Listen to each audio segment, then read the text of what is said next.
कहानी की शुरुआत होती है स्पेन के एक छोटे से शहर में, जहाँ विसेंटे नाम का एक आदमी दुकान में घुसा और शराब की बोतल अपनी जैकेट में छिपा ली। वहीं बाहर उसके बेटे इयन ने अपनी जादुई शक्ति से ऐसा माया जाल बनाया जिससे दुकानदार को चोरी दिखाई ही नहीं दी। विसेंटे एक चॉकलेट खरीद कर बाहर आ गया। इयन ने अब भी अपना जादू बरकरार रखा था और अचानक वहाँ कुछ लड़कियों ने इयन का ध्यान भटका दिया और उसका जादू टूट गया। तभी दुकानदार को चोरी का पता लग गया और वो विंसेंट के पीछे दौड़ी। तभी इयन ने फिर से जादू किया जिससे औरत को लगा कि उसके हाथ में बंदूक है और वो रुकी नहीं और इयन ने गोली चला दी। अब विसेंटे तुरंत इयन को लेकर भाग निकला और उनके पीछे पुलिस पड़ गई। उधर ऑफिसर ने जैसे ही औरत को उठाया तो गोली के निशान गायब हो गए। वहीं जब पुलिस उन तक पहुंचने ही वाली थी तो इयन ने फिर से जादू किया जिससे पुलिस को लगा कि वो बाएं मुड़ गए हैं, पर थोड़ी दूर जाते ही जादू फिर टूट गया और पुलिस फिर से उनके पीछे लग गई। तब इयन ने अपने पिता से कहा कि वो जादू से अरबपति बन सकते हैं, फिर ये छोटी मोटी चोरियां क्यों करवाते हो। इस पर विसेंटे ने कहा कि ऐसा करने पर कुछ खास लोगों को उसकी शक्तियों का पता चल जाएगा, मगर ये लोग कौन है ये विसेंटे ने नहीं बताया। इसके बाद इयन ने एक और माया जाल बनाया जिसमें पुलिस को लगा कि जोरदार बर्फ पड़ रही है और अचानक से उनकी गाड़ी पलट गई। ये सारी घटनाएं सीसीटीवी कैमरा में रिकॉर्ड होकर डॉक्टर एड्रियाना नाम की एक औरत तक पहुंची। अगली सुबह इयन और विसेंटे एक सुनसान समुद्री जहाज पर छिपे थे। यहाँ इयन को अपनी माँ का सपना आया जो अब इस दुनिया में नहीं थी। वो गाना गा रही थी और अचानक जोर से चिल्ला उठी। तभी इयन की आँख खुल गई और विसेंटे ने उसे जन्मदिन की बधाई दी। इयन भी बाहर घूमकर आम बच्चों की तरह जन्मदिन मनाना चाहता था, मगर विसेंटे ने मना कर दिया, जिस वजह से इयन गुस्से में अपने कमरे की खिड़की से भाग गया। शाम को एड्रियाना ने अपने आदमियों के साथ विसेंटे को ढूंढ लिया और बताया कि वो एजेंसी की तरफ से आई है। ऐसा लग रहा था मानो वो पहले से एक दूसरे को जानते हो। वो विसेंटे से इयन के बारे में जानना चाहती थी। तभी उसे खबर मिली कि इयन का पता लग गया है। इसके बाद एजेंसी के लोग इयन को अगवा करने पहुंचे। वहाँ पर सीवर नाम का एक आदमी मौजूद था जिसके पास इयन जैसी ही शक्तियाँ थी। उसने इयन को बचाने की कोशिश की, लेकिन एजेंसी के लोगों ने उसकी शक्तियाँ ब्लॉक कर दी। फिर वहाँ एस्टर नाम की एक लड़की और एक एजेंट आया जो इयन को बाहर ले आए। वो उसे वैन में एड्रियाना के पास ले गए जिसने विसेंटे को भी अगवा कर रखा था। वैन में जाते ही उन्होंने इयन को पकड़कर हेलमेट लगा दिया और फिर जबरदस्ती उसके खून का सैंपल लिया। कुछ समय बाद जब इयन की आंख खुली तो वो एजेंसी के हेडक्वार्टर्स में था। तब एड्रियाना ने उसे बताया कि एजेंसी कॉन्साइंस नाम के ग्रुप के खिलाफ लड़ रही है जिसे इयन जैसी शक्तियों वाले लोगों ने बनाया है।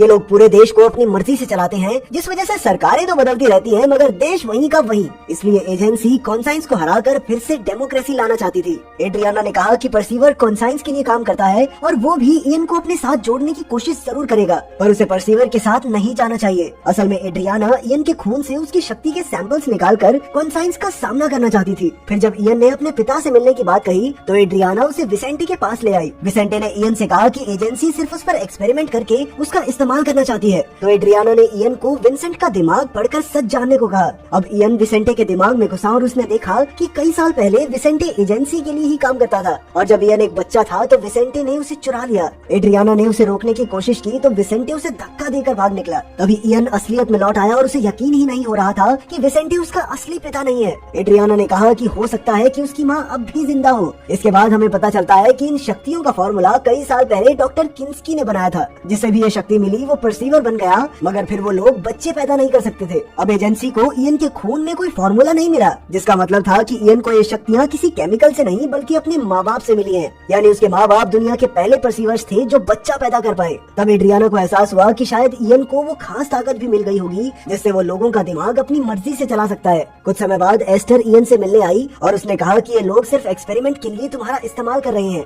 इसीलिए तुम मेरे साथ भाग चलो। जैसे ही वो दोनों दरवाजे पर पहुंचे तो अचानक कई गार्ड्स ने उन पर हमला कर दिया, पर एस्टर ने बड़ी बहादुरी से उनका सामना करके एक एक को धूल चटा दी। जाने से पहले इयन ने विसेंटे को भी साथ ले लिया क्योंकि अभी उसे और भी राज जानने थे। जल्द ही गार्ड्स को खबर लग गई, पर तब तक वो लोग फरार हो गए थे। तब परसीवर भी उसे ढूंढता हुआ आ गया, पर इयन ने अपने माया जाल से उसे भी धोखा दे दिया। आखिरकार वो तीनों एक होटल में रुके। अगली सुबह वो एस्टर के साथ एक बैंक में गया और उसने कैशियर को खाली कागज देकर जादू कर दिया, जिससे कैशियर को लगा कि ये तो एक चेक है और उसने इयन को ढेर सारे पैसे दे दिए। अब वो कमरे में आकर नाच रहे थे कि अचानक परसीवर के आने की आवाज सुनाई दी। तभी इयन ने फिर से माया जाल बनाया जिससे परसीवर को एक पुराना खाली कमरा दिखाई दिया, पर जैसे ही उसने शीशे से कपड़ा हटाया तो सच सामने आ गया क्योंकि उनका जादू शीशे पर काम नहीं करता था। अब इयन और परसीवर में लड़ाई छिड़ गई। परसीवर ने इयन के दिमाग में जाकर देखा कि वो पोलैंड जाकर उस साइंटिस्ट को ढूंढना चाहता है जिसने ये फॉर्मूला बनाया था। ये देखकर परसीवर ने इयन को छोड़ दिया और वो वहाँ से चला गया। कुछ देर बाद विसेंटे आया और उसने इयन को बहुत डांटा क्योंकि बैंक में चोरी की खबर हर जगह फैल गई थी। अब विसेंटे ने उसे दो रास्ते दिए, या तो वो अकेला अपने रास्ते पर जा सकता है या विसेंटे के साथ सुरक्षित जगह रहे। पर इयन उसे छोड़कर एस्टर के साथ पोलैंड चला गया। वहाँ एड्रियाना के एजेंट्स पहले ही उसके इंतजार में बैठे थे और अचानक से परसीवर ने उन्हें मार डाला। फिर इयन और एस्टर एक लैब में पहुँचे जहाँ एक ऐसा कमरा था जो हूबहू उसके सपनों में दिखाई देता था। उसने एक दीवार पर वार किया तो एक खुफिया कमरा मिला जहाँ प्रोजेक्ट अवेयरनेस नाम की किताब रखी थी। उसमें इयन की माँ की तस्वीर थी और तब ये खुलासा होता है कि इस फॉर्मूले को बनाने वाला साइंटिस्ट इयन का नाना डॉक्टर किंस्की था, जिसने सबसे पहले अपनी बेटी पर ही ये फॉर्मूला आजमाया। उधर एड्रियाना फिर से विसेंटे से मिली और उसे इयन का पिता होने का फर्ज निभाने को कहा। इधर इयन ने देखा कि एस्टर परसीवर को भी अंदर ले आई थी। एस्टर कहने लगी कि ये उनके सारे सवालों का जवाब देगा, पर इयन ने उसकी एक ना सुनी और बंदूक निकाल ली। लेकिन परसीवर उससे डरा नहीं और उसे अपनी कहानी बताई। उसने बताया कि वो इयन का असली पिता है। कई साल पहले युद्ध के समय डॉक्टर किंस्की ने ये फॉर्मूला बनाया था ताकि दुश्मनों के दिमाग को पढ़ा जा सके, और उसने ये शक्ति अपनी बेटी और परसीवर को दी। पर जब युद्ध खत्म हो गया तो सरकार ने ऐसी शक्ति वाले लोगों को खत्म करने का फैसला किया। आखिरकार सभी परसीवर्स ने अपना ग्रुप बनाया और अपनी शक्तियाँ छिपाकर आम जिंदगी जीने लगे। और फिर एक दिन इयन का जन्म हुआ। खैर तभी एजेंट्स ने वहाँ हमला कर दिया, इसीलिए एस्टर इयन को बचाकर परसीवर के घर ले आई। इधर परसीवर ने डटकर एजेंट्स का सामना किया, पर आखिरकार वो पकड़ा गया। फिर उसे एड्रियाना की लैब में लाया गया, जहाँ उसने बेहद दर्दनाक एक्सपेरिमेंट्स करके परसीवर के खून से फॉर्मूला निकालने की कोशिश की, मगर फॉर्मूला उसके खून में इतना घुल चुका था कि उसे निकाला नहीं जा सकता था। जब परसीवर अकेला था तो उसने रोबोट की आंखों में देखा और उसके कंट्रोलर का दिमाग अपने कब्जे में कर लिया। इसका मतलब ये था कि परसीवर के पास लोगों को काबू करने की भी शक्ति थी और इसी तरह उसने खुद को आजाद कर लिया। उधर परसीवर के घर जाकर इयन ने देखा कि उसकी माँ अब भी जिंदा थी, लेकिन दर्दनाक एक्सपेरिमेंट्स की वजह से उसकी हालत मुर्दों जैसी हो गई थी। इयन अपनी माँ के दिमाग में गया और तभी परसीवर भी वहाँ आ गया। उसने इयन को दिखाया कि कैसे एजेंसी ने उसकी माँ पर अत्याचार किए थे। तब उसकी माँ ने फॉर्मूले को एक याद बनाकर इयन के दिमाग में भर दिया था। परसीवर को भी ये फॉर्मूला चाहिए था जिससे वो खास लोगों की फौज बना सके। जैसे ही वो इयन की ओर बढ़ा तो एक अदृश्य दीवार ने उसे रोक लिया। तब इयन समझ गया कि उसकी माँ परसीवर को फॉर्मूला नहीं देना चाहती। आखिरकार वो असलियत में लौट आए और इयन की माँ चल बसी। उसी वक्त कई एजेंट्स कमरे में घुस आए, पर इयन बहुत गुस्से में था। उसकी भी तीसरी शक्ति जागृत हो गई थी, जिससे उसने एजेंट्स का दिमाग काबू करके उनसे एक दूसरे पर गोलियां चलवा दी। फिर वो बाहर आया तो एड्रियाना अपनी फौज के साथ तैयार खड़ी थी। इयन ने उन पर भी जादू कर दिया, जिससे उन्होंने एक दूसरे पर बंदूकें तान दी। तभी विसेंटे वहाँ आया और उसने इयन से कहा कि परसीवर सिर्फ उसका इस्तेमाल कर रहा है, उसके बहकावे में आकर इतने लोगों का कत्ल करना ठीक नहीं है। तभी परसीवर ने इयन को विसेंटे को मारने को कहा, मगर इयन तो सिर्फ एजेंसी से बदला लेना चाहता था। फिर विसेंटे ने कहा कि ये परसीवर कुछ भी कहे, ये तेरा बाप नहीं है, क्योंकि इसने पाल पोस के थोड़ी बड़ा किया तुझे। अचानक परसीवर ने विसेंटे को गोली मार दी और तभी इयन का जादू टूट गया। फिर परसीवर एस्टर को लेकर वहाँ से भाग गया। इयन ने विसेंटे को संभाला तो विसेंटे ने उसे अपने दिमाग में जाने को कहा। इयन ने देखा कि उसकी माँ ने ही इयन की जान बचाने के लिए उसे विसेंटे के हवाले किया था। विसेंटे ने अपनी पूरी जिंदगी इयन की रक्षा करने में बिता दी और ये सब देखने के बाद इयन फूट फूट कर रोने लगा। आखिरकार विसेंटे की मौत हो गई और अब इयन ने गुस्से में बंदूक उठाई और परसीवर को ढूंढने निकल पड़ा। परसीवर पास की एक बिल्डिंग में एक पार्टी में छिपा हुआ था। अब इयन एस्टर की आवाज का पीछा करते हुए वहाँ पहुँच गया और उसने अपनी शक्तियों से सभी लोगों को नीचे गिरा दिया। तभी परसीवर सामने आया, जिसने एस्टर पर बंदूक तान रखी थी। अब इयन और परसीवर के बीच दिमागी लड़ाई शुरू हो गई, क्योंकि दोनों बंदूक पर कब्जा करने की कोशिश कर रहे थे। पर इयन की शक्ति थोड़ी कमजोर पड़ गई और परसीवर ने बंदूक उठा ली। फिर परसीवर ने लोगों पर काबू करके उनसे इयन पर हमला करवा दिया। इयन ने अपने पूरे दमखम से उनका सामना किया। जल्द ही उसने फिर से अपनी शक्ति से लोगों के सर पर बॉटल्स दे मारी। इधर से परसीवर भी हमलावर भेजता रहा और अंत में एक आदमी इयन का गला घोंटने ही वाला था कि अचानक एड्रियाना ने वहाँ आकर उसे गोली मार दी। अब परसीवर ने एस्टर को गोली मारने की धमकी दी तो एड्रियाना ने कहा कि वहाँ तो कोई है ही नहीं। असल में एस्टर सिर्फ परसीवर का बनाया हुआ एक माया जाल थी, जो शुरुआत से लेकर अब तक सिर्फ इयन को ही दिखाई दे रही थी। ये देखकर उसका दिल फिर से टूट गया और वो रोने लगा। तब एस्टर ने उसे यकीन दिलाया कि इयन के लिए उसका प्यार सच्चा है। आखिरकार इयन ने गोली चला दी, जो एस्टर के आर पार होकर सीधा परसीवर को लगी और वो मौके पर ही मारा गया। तब एस्टर दौड़कर इयन के गले लग गई। कुछ समय बाद इयन ने अपनी माँ और पिता विसेंटे के लिए कब्र बनवाई। तब एड्रियाना उससे मिलने आई और उसे अपने साथ चलने को कहा, क्योंकि उसे किसी भी हालत में फॉर्मूला चाहिए था। मगर इयन ने विसेंटे की तरह किसी की भी तरफ न होकर इस युद्ध से दूर होने का फैसला किया।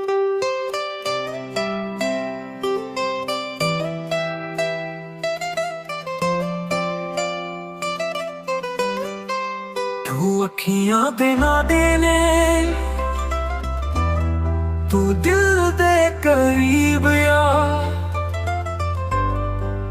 माही मेरे सूनिया, तू जान दे करीब या। तेरे बिना जिंदगी जीना बड़ा सौखा, एक पल तेरे बिना साली ना बनोखा। तेरे बिना दिल का धड़कन भी बड़ा सौखा।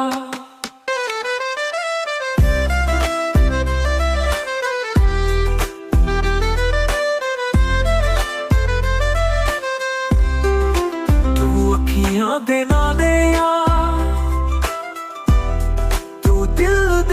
करीब यार, माही मेरे सोनिया, तू जान दे करीब यार।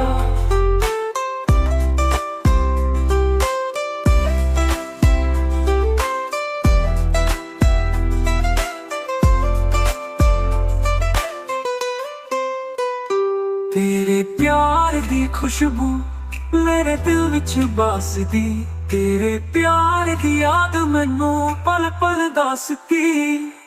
मैं तेरे नाल रहना, तेरे नाल ही मैं जीना, तेरे प्यार विच खुश रहना, तेरे प्यार विच ही मैं पागल हो जाना।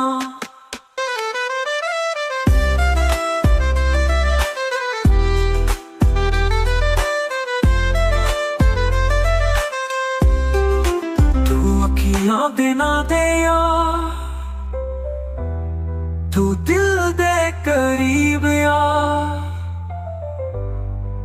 माही मेरे सोनिया,